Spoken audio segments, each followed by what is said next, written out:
বিশ্ব সুন্দরীদের কঠিন প্রতিযোগিতার মঞ্চে এখন বাংলাদেশের নাম উজ্জ্বল করে দাঁড়িয়ে আছেন মডেল এবং অভিনেত্রী তানজিয়া জামান মিথিলা। কয়েকদিন আগেই বিকিনি লুকে আলোচনায় আসলেও এবার তিনি চমকে দিলেন একেবারেই ভিন্ন রূপে। মিস ইউনিভার্সের সেই জমকালো মঞ্চে মিথিলা হাজির হয়েছেন খাঁটি বাঙালির গল্প রাজকীয় এক জামদানি শাড়িতে। তার এই উপস্থিতি দেখে মুগ্ধ হয়েছেন সারা বিশ্বের দর্শক।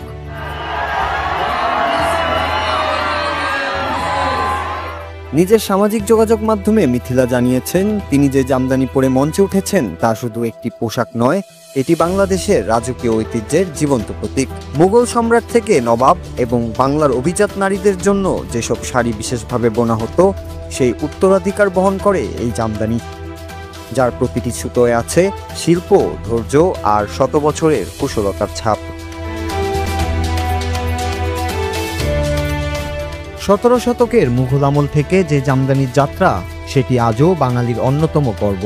নারায়ণগঞ্জের শীতলক্ষ্যা নদীর তীরের তাঁতশিল্পীরা এখনও নিপুণ হাতে বুনে চলেছেন এই ঐতিহ্যের কাপড়।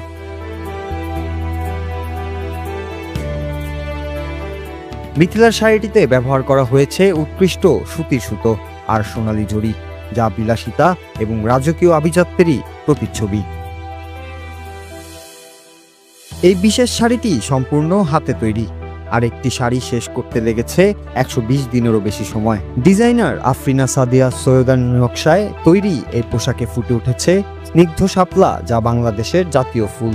শুধু শাড়িতেই নয়, মিথিলার স্বর্ণের গয়নাতেও একই শাপলার মোটিভ ব্যবহার করা হয়েছে,